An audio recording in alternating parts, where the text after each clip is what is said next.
ba nagsusumamo? Pagindapatin mo, ikaw ay mamasdan, makaniig ka at sa'yo ay pumisan. Ang puso ko'y dinudulog. But yeah, for me, the stories I've heard, the testimonies, and the lives may Papa touched.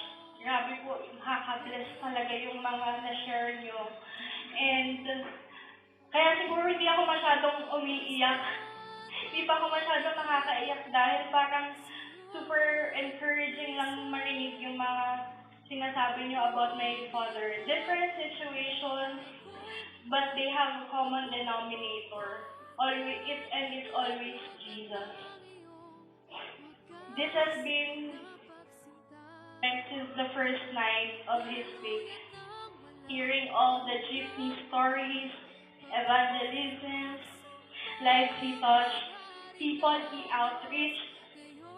I also reminisce the same stories I have with my Papa. Believe me po, lahat yun pinagdaanan ko din. Bilang kasama ako ni Papa, ako na yung baby nung nag-start siya sa ministry. Narinig niyo naman po yun. Ako yung, hindi ko alam kung may mga nagpipreach din sa mga sisters ko kasi hindi ko naman po sila nakasabayan. But yung boldness din ng Papa ko sa pagpipreach, nakuha ko din po yun. Meron pa akong favorite na ginagawa ni Papa when preaching.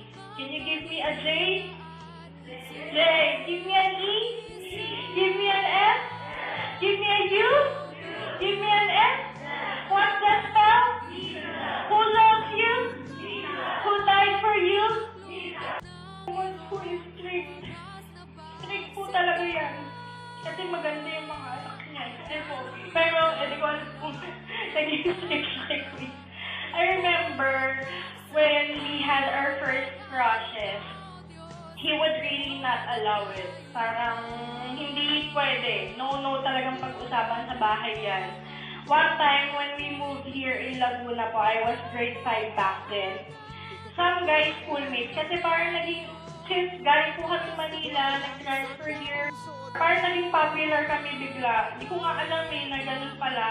So parang yung mga guys, schoolmates namin, dumadaan sa bahay namin. They were passing by our house.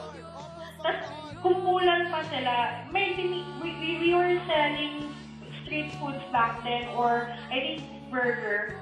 Then, I was the one who was selling that time. Then, they were passing by, and someone waved at me. Of course, I didn't wave back. If I waved back, probably my dad would. Sunday, I went to church. No, the Sunday before he died, I went to church. That's the first series ng Victory na natapos ko. And yung series na yun, the final say po yung series. And about po yan sa death and resurrection ni Jesus. Kasi katatapos lang po ng Easter, di ba? They talked about death, Jesus Christ, what would happen. So, pumunta from day 1, from up to today po, yung support niyo po sa amin sa gaya po, as echo what my sister said. Yung support niyo po, yung presence niyo sa pakikiramay sa amin, sobra pong malaking bagay po yun sa amin na nakakatayo kami ngayon, na malakas namin hinaharap ng pagkawala ni Papa. Sabi ko nga, matagal na yung kahit na makulit si Papa most of the time, kahit na nakikita namin na nahihirapan siya, gusto pa rin namin na andyan si Papa, nakikita namin, nahahanap namin, nakukulit namin. Tapos laging nagchat ng Palong 20. Palong 20. Yan po, again po, thank you and for being here, for all of you po. To honor my Papa, yung legacy niya. And sobrang nakakataba ng puso, hearing each and everyone's testimony, kagaya nga po ng sinabi ng kapatid ko na it's all about Jesus, kung paano naging instrument si Papa para ma-encourage yung mga tao na mag-share about the gospel. Kasi talagang throughout his life, yung calling niya, pinanindigan niya na maging evangelist. And read the Word of God. Lagi nga po kaming pinapalo-palo niya na spiritually. Sabi niya, kailan ka huling nag-pray, kailan ka huling basa ng Word of God. And yun po na nakikita ulit yung Papa ko na one thing na gusto niya na gawin ko is, of course, bumalik ulit sa serving the Lord and ayun yung greatest conviction ko throughout this stay namin na he was called by God. He fulfilled his calling. Up to the last breath po, talagang sinulfill niya, and his legacy is one of redemption and hope. Hindi pa ako nakapag-ready ng speech actually kasi every time na nag-try ako, hindi ko matapos.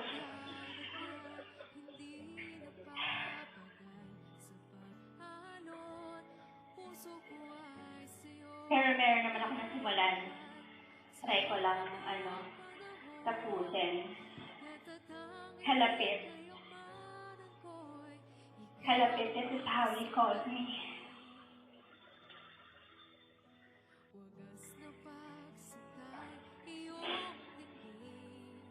Growing up, hindi ako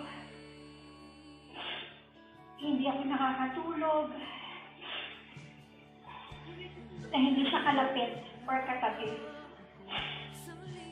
Sa mga umaga at gabi na alimpungatan ako at wala siya sa tabi ko, tatakbo agad ako palabas ng bahay sa Manila at hahanapin ko siya habang umiiyak at yung childhood namin, tatlo, si Kuya, ako at si Louie, hindi katulad ng childhood ni Sarah at Micaela. Pero I think, hinayaan ni Lord na pagdaanan namin tatlo yun.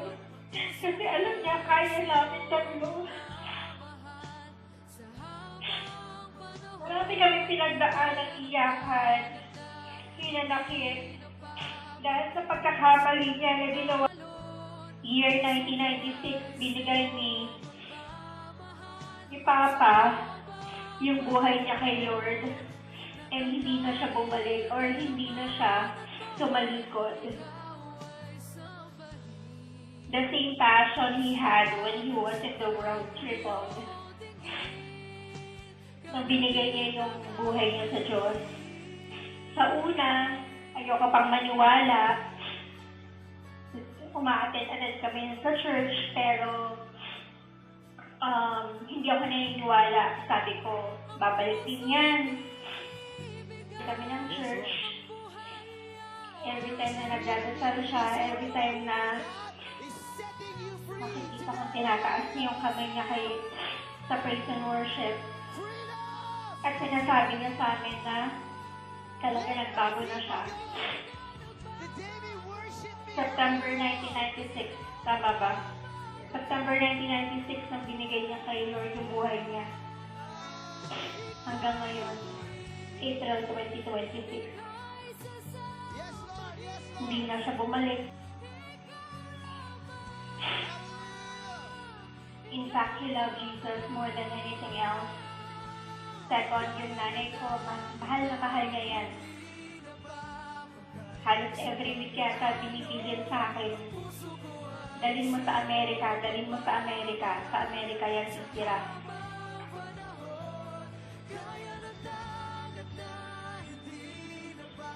Sabi ni Sarah kanina, siya daw yung favorite.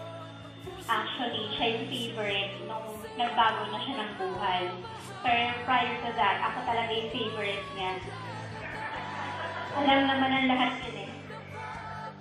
At reveal na lang, di ba?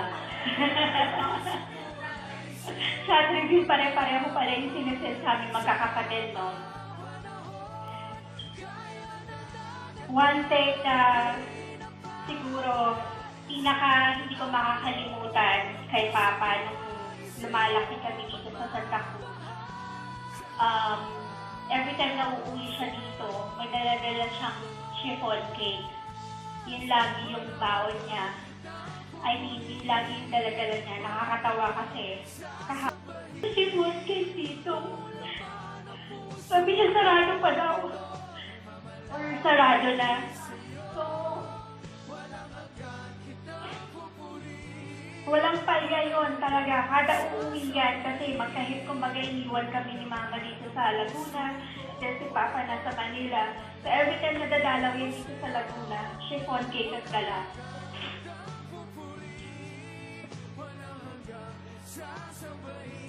Another thing na hindi ko makakalimutan kay Papa, si Sarah. Sobrang strict niya. Sa sobrang pagka-strict niya, alam niya na kung ako nag-rebelde talaga ako. Ako yung pasaway. Yan, lahat ng bawal ginawa ko.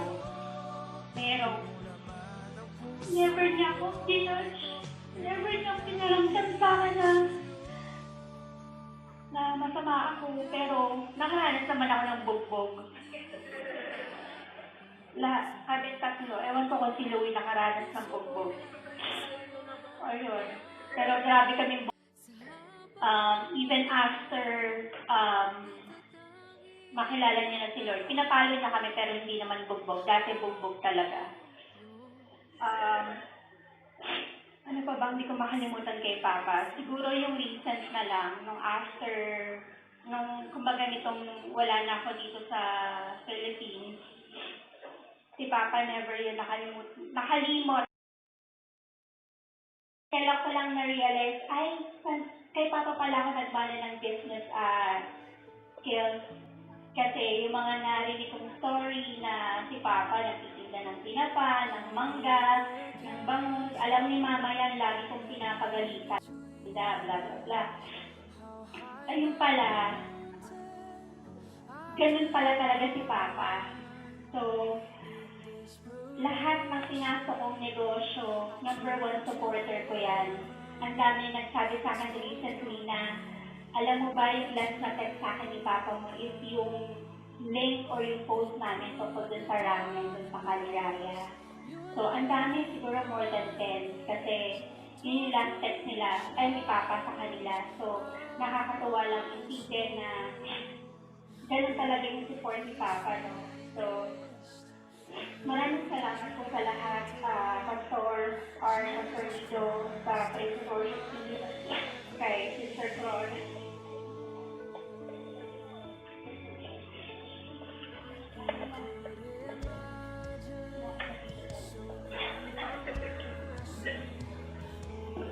Maraming salamat po sa POC. Truly grateful po ang family po namin. Pati po ni Louie kanina, kami na daw bahala kay Mama. Pero nare-realize ko kasi mas malapit kayo eh.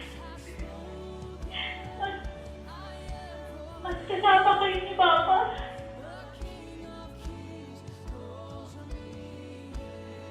Salamat po sa mga kababaihan. Salamat sa mga kaibigan niya dito. Alam ko hindi niya papabayaan si Papa.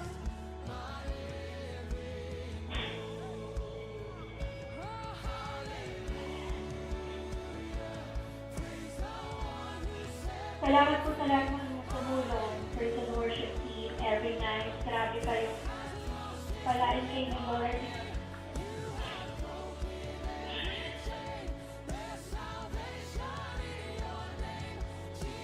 Papa, wala nang mag-text ng pa-load. Actually, last na i-share ko na lang. First time ko pong paano mag-load from the States. nung isang araw, ako yung last na nagpa-load kay Papa bago siya ma-hospital. Or nasa hospital na ba siya noon? Wala pa yan. Nasa dialysis, pa-load 20.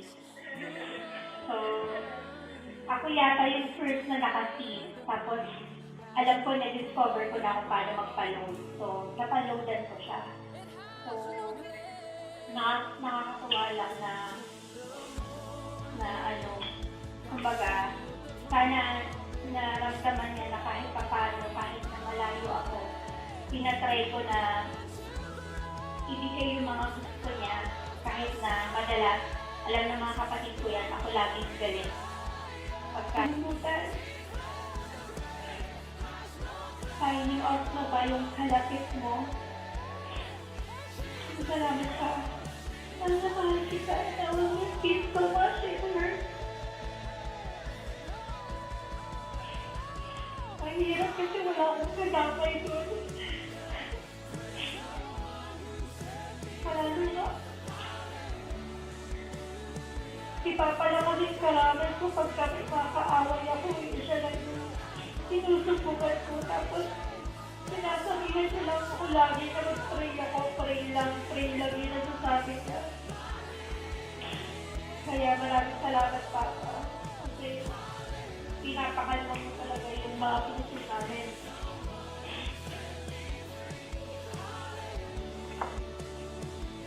Yun lang po, sa God be the glory. Kung sa Panginoon, ang alawa po, ang people.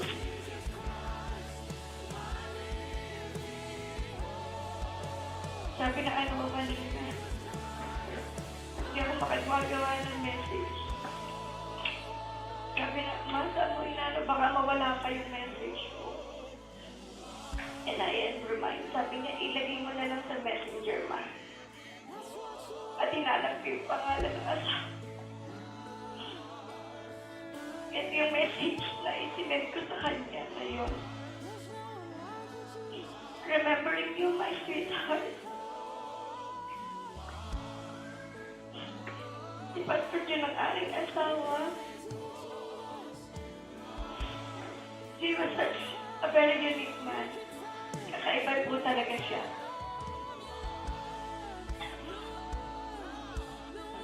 Sabi niya, lagi niya sinasabi nung makita ko daw siya, bigla ako nag-short at nag-ibig dun sa harap, sa labas ng ano. Pero ano po, talagang, hindi ko talaga ginawa yan. But he kept on, makuha niya yung, yung attention ko. Well, he got my attention kasi guwapo yung asawa ko eh. Lagi ka tinatawag, Lisa. Gano'n ano. Eh tapos pag titingin ako, probinsyana po ako eh. Pag titingin sa loob ng bahay niya. Kasi yung kapatid niya, Lisa rin ang pangalan. So he is teasing me. Na kunyari, para lang mapansin ko siya, tatawa siya ng Lisa. Ay alam ko naman gano'n, alam ko naman tawagin niya ng gano'n ng ate niya yun eh. So I will look at him and then aalsin niya yung paningin. And then, alam niyo yung mischievous smile niya. Yun. Kaya sabi ko, naloloko tong lokong to. But then, that's how he got my attention. And I never know he is the man na ibibigay sa akin ng Panginoon. Ayan ako, nasabi ko na nga ba eh. And now it is nearly 42 years. This coming May 6th, to be exact, since we were first married. I look back over those years with so much colors. But our life is not that easy. Lalo na hindi kami parehong handa sa mga responsibilidad doon. Di lang mag-asawa, much more na maging tatay at nanay. Naroon ang pagtitiis, pagtitiyaga at pag-asang lahat ay maaayos. Marami pa ang dumating na hamon ng buhay. And that journey is getting harder and harder. And it's because of sin. And I realized many things. And I thank God for that. Dahil una, hindi sa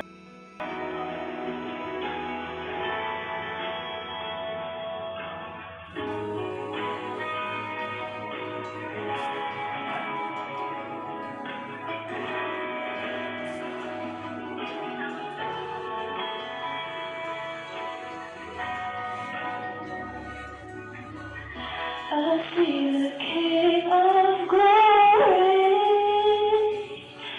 coming on the clouds with fire. The whole earth shakes, the whole earth shakes. And I say,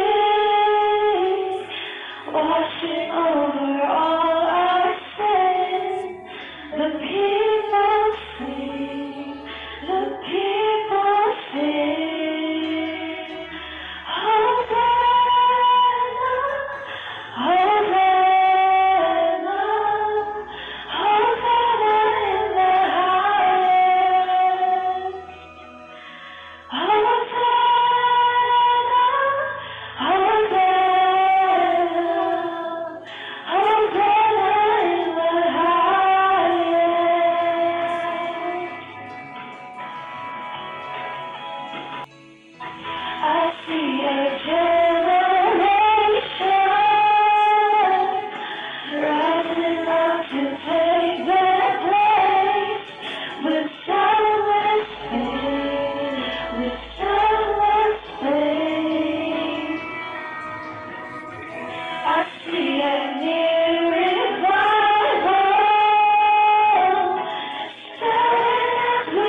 kayong pasalamatan.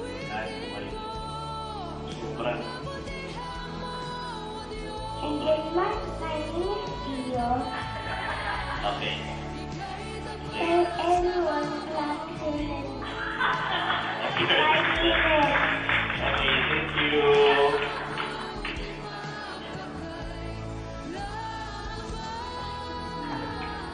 Wait lang po. Ano ba ba? Say something. Something. Then, pasalamatan from the day na nandun po kayo para bigay support po ako. Napaka-treasure po namin. Medyo sasalungat lang ako dun sa mga sinabi nila about my dad. Kasi hindi maganda yung naging experience. Nung time na yung sinasabi ni Papi kanina about dun sa mga nangyari sa akin, hindi ko alam kung ano yung mararamdaman. Kasi simula nun, hindi kami lumaki kasi na nanay namin. Yung si Papa nasa Manila, si Mama nasa Hong Kong. So we grew up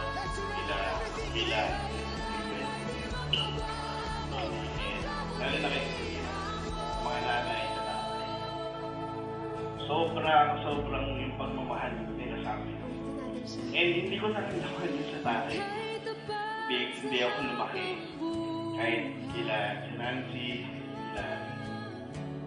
sa Titupol, sa lahat sa Dayak, sa Bandanero, grabe. Sobrang naramdaman ko yung pagmamahal. Doon parang pinil nila nila talaga yung gap nung time na wala yung father ko, yung time na wala. Hirap kami. Nung time na dinala kami ni Papa dun sa rated game, medyo magaan yun. Pero kung malalaman niyo yung nangyari nung time na yun, it was very hard for us. May times na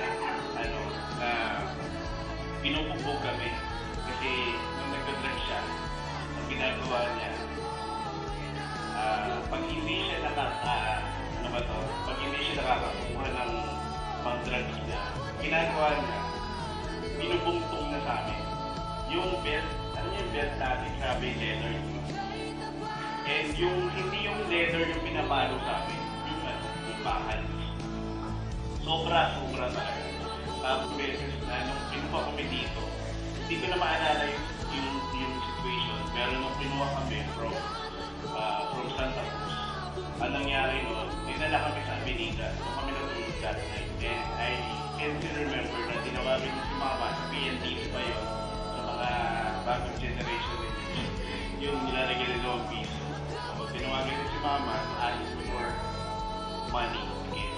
So, simula noon, naging miserable na yung buhay namin. Totoo naman yung sinabi ni Papi saka ni Louie na kung hindi dahil kay Papa, wala kami ngayon. Kasi nag-decide siya. Si Sarah ba yun? Si Sarah ba yun? Sabi yung mga tulad. Pero grabe, sobra kami tatlong magkakapatid. And sabi ko, parang kahit kailan, hindi naman yata naging tatay sa akin si Papa. Sa amin. Noong time na yun. So, parang hirap na hirap talaga kami. To the point na yung scenario na yun, yung nirenact namin nung sa rated K, was proof. Sobrang hirap nun. Kasi nung gabi na yun, tumawag si Mama, dalawa lang kami ni Louie sa kwarto. And then, ang nangyari, sabi ni Mama, huwag niyong papasokin si Papa niyo. Kasi papatay na kayo. Tanda mo ba? Yan. Sobra. Nagtago kami sa ilalim nung papagay. Pero, nagtago kami doon. Pero kita naman kami si jealousy. So useless. Kita pa rin kami. Tapos dumating na Papa. Tapos si Mama dumating na rin. Kasama si Papi. Noong time na yun yung sinabi niya na pagka sarado niya ng pintuan, sinabi niya, huwag kayo matutulog. Papatay nyo. Literal, gano'n. Ako, wala akong pakialam ng time na yun. Kasi gusto ko na lang sabi ko, sige, ganyan, para tapos na. Yung nagpa-stop nun, siguro ako na 8 years old. 10 ako, 8, 6. So, bigyan nyo, at that age, wala na akong pakialam sa buhay ko. Tapos si Pavi noon, alam nyo ginawa niya? Nagwala siya. Binuksan niya yung pintuan, nagsisigaw siya. Doon na-stop yun. Kasi nung madaling araw, sabi niya, punta tayo sa overpass. Baka matay na tayo.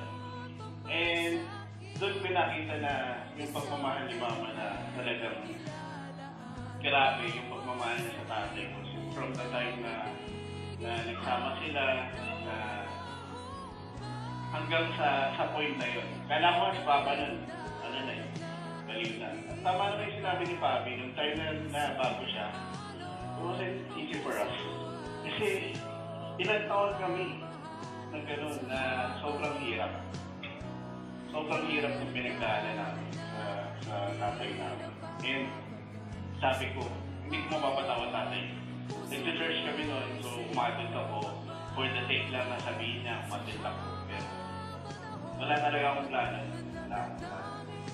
Pero nung one time, sabi ko gano'n, Lord, kung wala, baka pwede ba? Kasi hindi naman ako naniniwala, baka katulad sabi ni Papa. So, hindi ko alam kung ano yung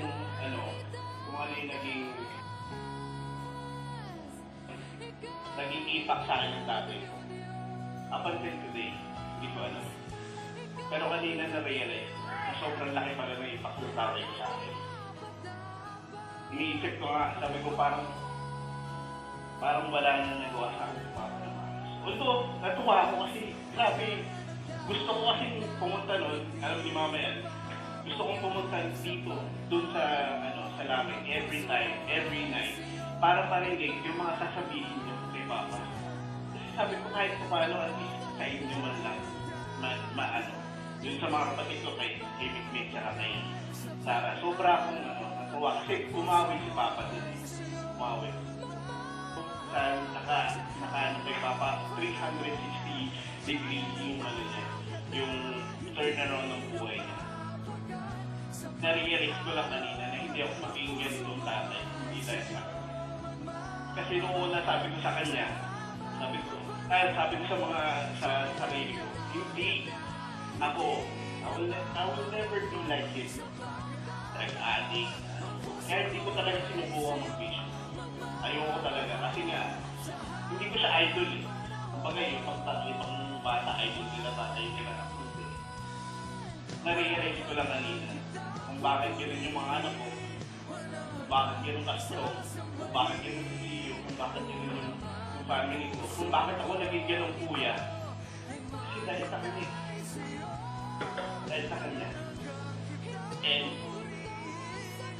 from the time na nagbago siya, hindi naging madali. Yung forgiveness, hindi naging madali. Sobrang haba talaga. Pero, pinakita sa akin ni Papa na hindi lang sa salita, lagi ko sinasabi niya, my beautiful. So yun, lagi sinabi niyo, totoo yun. Lagi yun siya sabi niya sa akin. Pero hindi ako naniniwala. Up until the day na na-accept ko na, natapos ko na siya. At pinakita niya sa amin kung gaano talaga siya extreme dati hanggang sa huling hilingan niya. Sobrang extreme niya. And every time na pag mag-ministry siya sa labas, lagi niya ako hinahata. Nak, tugaw mo naman ako. Nak, tanda mo naman ako. Nak, sabayan mo naman ako.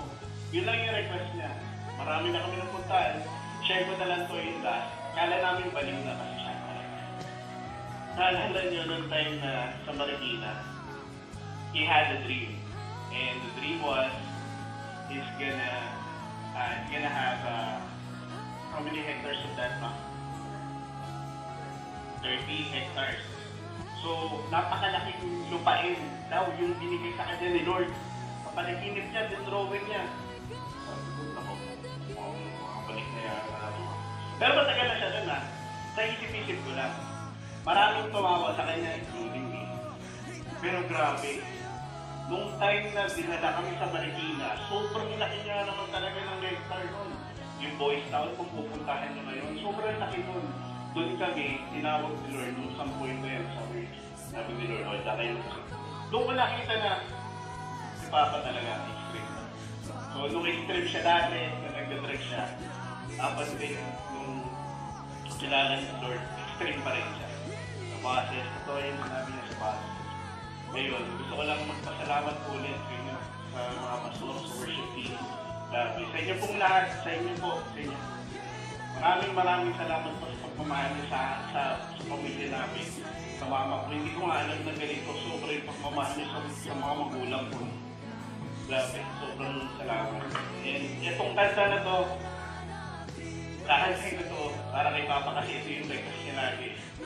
Kahit saan kayo pumunta sa tulungan, ito lagi yung ito lagi yung i-request.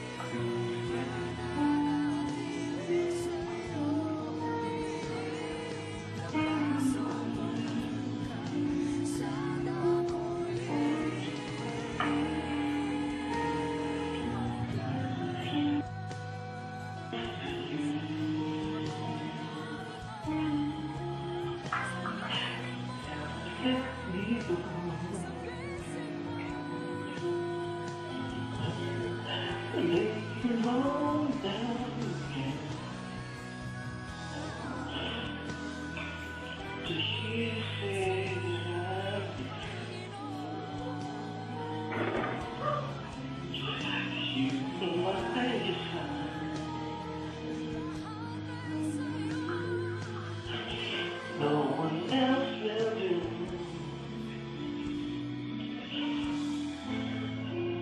If nothing else can take your place, to hear the warmth of your embrace, help me find a way, bring me back to you.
Back to you.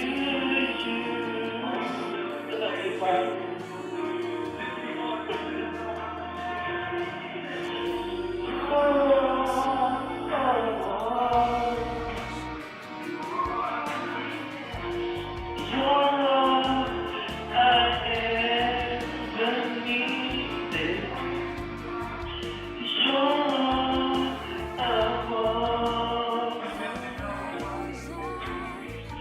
Help me know you are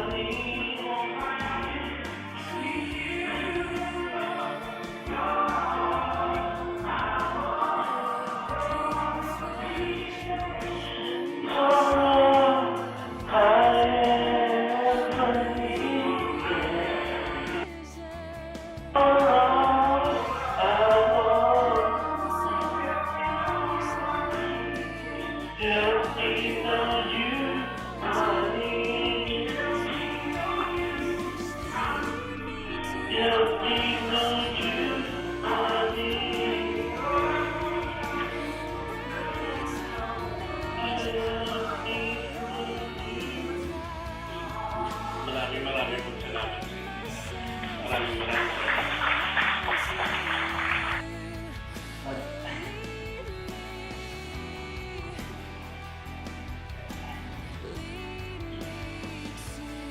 Dito ako sa lahat ng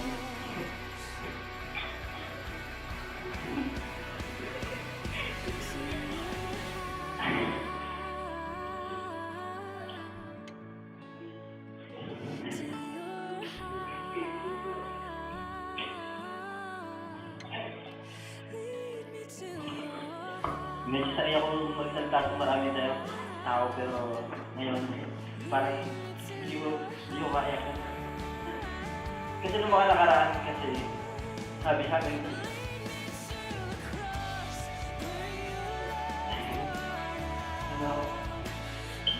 magpapakasin ka rin.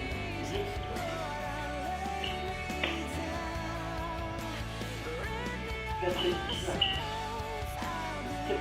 pag sino yung oras ko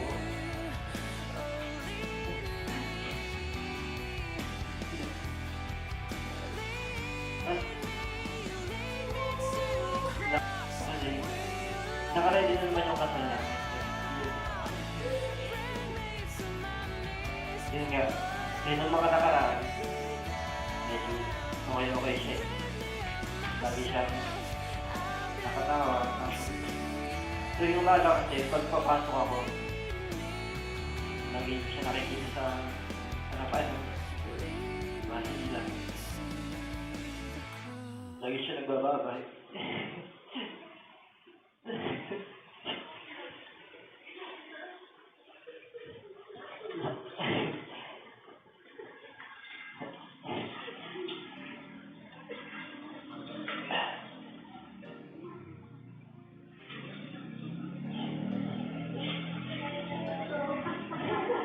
Hindi lagi ako yung lagi na doon kay Kito pagka tuwi. Yan. Yan lang. Sobrang mahal kasi dito.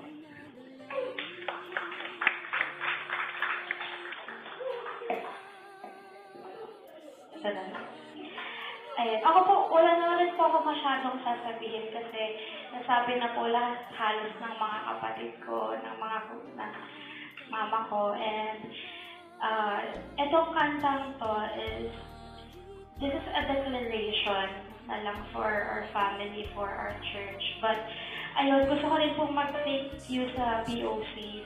Every time na nakikita ko po sila pastor, yung mga worship team, sobra akong naiiyak kasi sila mama at papa, every time na they come home, late na late, minsan nagtatampo pa ako kasi ano ba yan?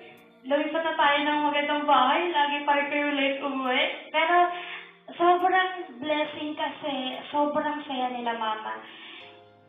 Pray for peace, comfort for family, protection while we sleep. We pray for healing, for prosperity.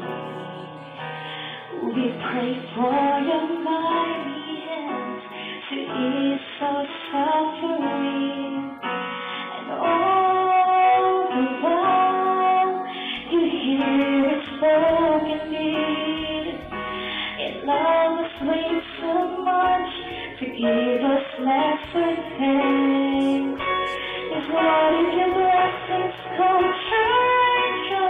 What if your healing comes true? What if it's all the same with us? I want it safe to know your need. What if trying selfish life? I am voices in the sky.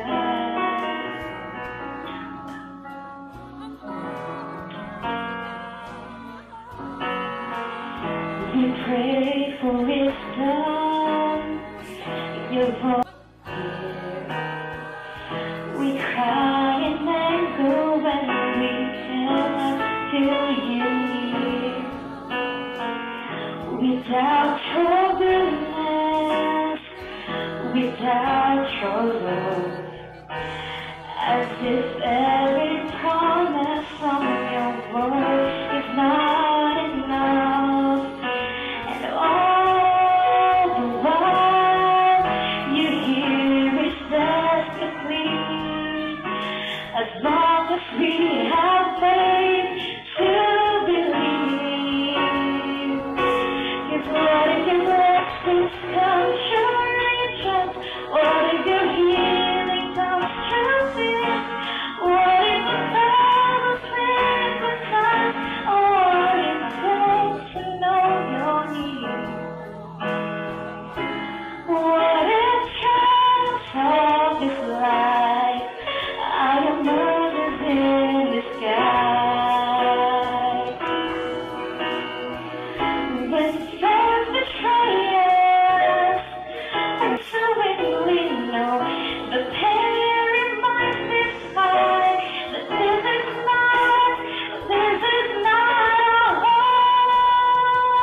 What if you're the last angels?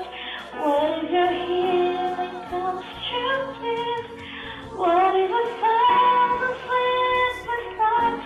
Oh, what if things slowly? What if it prayed his apartment? Or the aching of his life? Is there within all the faded face the soul can satisfy? What if trials of his life, the rain that solves the hardest night? I am virgins in disguise. Thank you, Lord. Thank you, Jesus. To all who have shown love, support, and prayers during this difficult time, maraming salamat sa inyong pakikiramay at pakikiisa sa amin.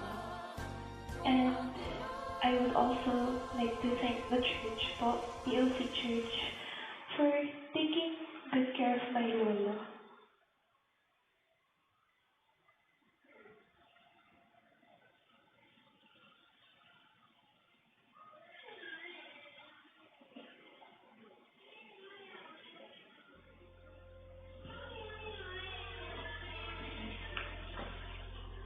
And of course, thank you, Lord God, for saving him from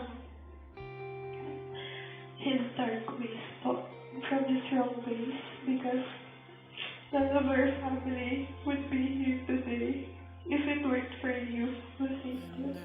So, maraming salamat po, Lord. At hindi mo po kami pinapabayaan. At patuloy po pa rin kami inaalagaan kahit na nasasaktan at nahihirapan po kami. Ayun po. Thank you po sa lahat. Thank you, Lord. Thank you, Jesus.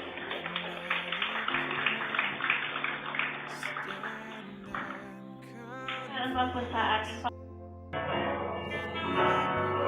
I will sing of the good news. I love your voice. You have led me through the fire, and I know it's now. You are close, I know I. You're so bad. I know you're out there. I have been in the wilderness of hell. All my life, to have you stay. All my life, to have you every breath that I take.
Let now our hearts burn with a flame of fire consuming all for your son's holy name.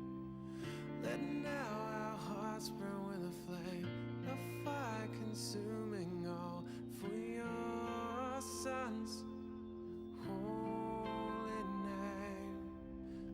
Let now our hearts burn with a flame of fire consuming all for your son's holy name. And when the heavens we declare you are our King. We love you, Lord. We worship you. You are our God. You are